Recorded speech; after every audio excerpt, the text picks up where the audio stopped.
क्या एक मामूली खांसी की दवा किसी की जान ले सकती है? सुनने में अजीब लगता है ना? लेकिन मध्य प्रदेश में यह डरावना सवाल एक दर्दनाक हकीकत बन गया। आज हम बात करेंगे विश्वास, लालच और एक ऐसी ट्रेजेडी की जिसने कई परिवारों को हमेशा के लिए बदल दिया। 23 ये सिर्फ एक नंबर नहीं है। ये इस पूरी कहानी का वो दिल दहला देने वाला सच है जिसे हम नज़रअंदाज नहीं कर सकते। ये वो 23 बच्चे हैं जिनकी जान कथित तौर पर एक डॉक्टर के लिखे हुए कफ सिरप को पीने के बाद चली गई। तो चलिए इस पूरे मामले की तह तक जाते हैं और ये समझने की कोशिश करते हैं कि आखिर कैसे एक दवा जो जान बचाने के लिए होती है वो जान लेने की वजह बन गई। तो आखिर ये कौन सी दवा थी? इस पूरी घटना के केंद्र में था एक कफ सिरप जिसका नाम था कोल्ड्रिफ और इसे बनाने वाली कंपनी का नाम था श्रीसन फार्मास्यूटिकल्स। अब कहानी में एंट्री होती है उस शख्स की जिसके हाथों में इन बच्चों को ठीक करने की जिम्मेदारी थी, यानी डॉक्टर की। और यहीं से ये सवाल उठना शुरू होता है कि क्या इस त्रासदी के पीछे कोई पैसों का खेल भी था? तो पुलिस का आरोप क्या है? उनका कहना है कि डॉक्टर प्रवीण सोनी और सिरप बनाने वाली कंपनी के बीच एक साठगांठ थी और यही आरोप इस पूरे मामले की बुनियाद है। तो ये पूरा कथित सौदा था क्या? देखिए, कोल्ड ड्रिंक की एक बोतल की कीमत थी सिर्फ 24 रुपये 54 पैसे और इस पर डॉक्टर को मिलता था 10% का कमीशन। पता है कितना? सिर्फ 2.5 रुपये। जी हां, सिर्फ 2.5 रुपीज। यकीन करना भी मुश्किल है, पर आरोपों के मुताबिक यही छोटी सी रकम इस पूरी त्रासदी की वजह बनी। और मामला सिर्फ कमीशन तक ही नहीं रुका। कहानी में एक और बड़ा पेच था। आरोप ये भी है कि डॉक्टर प्रवीण सोनी जो दवाइयां लिखते थे वो उनकी अपनी पत्नी और भतीजे की ही दवा की दुकानों पर मिलती थीं। यानी सारा का सारा मुनाफा घूम फिरकर परिवार में ही आ रहा था।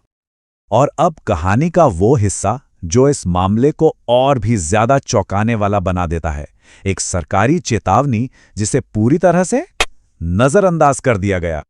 इससे पहले कि हम आगे बढ़ें, एक चीज समझना जरूरी है। एफडीसी दवाएं ये क्या होती हैं?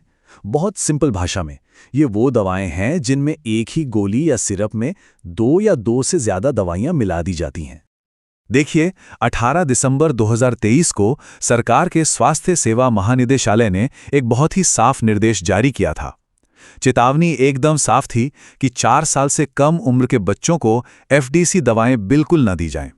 लेकिन इन साफ निर्देशों के बावजूद आरोप है कि डॉक्टर सोनी ने अपनी प्राइवेट प्रैक्टिस में कोल्ड्रिफ सिरप लिखना जारी रखा।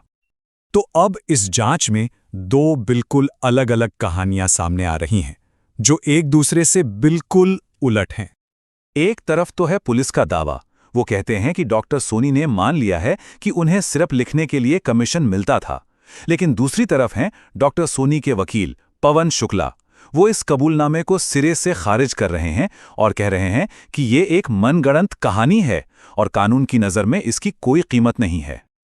तो सवाल ये उठता है कि क्या ये सिर्फ एक डॉक्टर की गलती का मामला है या फिर ये उस इलाके के मेडिकल सिस्टम में चल रही किसी बड़ी गड़बड़ी का एक छोटा सा हिस्सा है? अगर हम मध्य प्रदेश के पिछले कुछ सालों को देखें तो एक पैटर्न सा नजर आता है।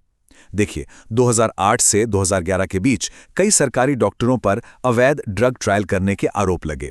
फिर करीब 2013 में खबर आई कि 20 बड़े डॉक्टरों को एक दवा कंपनी ने इटली की शानदार यात्रा करवाई। और अब 2023 में यह कोल्ड ड्रिप सिरप वाला मामला जिसमें डॉक्टर प्रवीण सोनी पर कमीशन लेने के आरोप हैं। स्रोत का एक हिस्सा इस पूरी स्थिति को एक लाइन में बयां करता है और वो लाइन दिल दहला देने वाली है। 2.5 रुपये के बदले में मासूमों के स्वास्थ्य का सौदा किया जा रहा था। सोचिए, सिर्फ 2.5 रुपये। और ये पूरी घटना हमें एक बहुत ही जरूरी और परेशान करने वाले सवाल के सामने लाकर खड़ा कर देती है। क्या होगा जब विश्वास ही जहरीला हो जाए? जब एक डॉक्टर और मरीज के रिश्ते में मुनाफा सेहत से ज्यादा जरूरी हो जाए, तो फिर क्या होता है?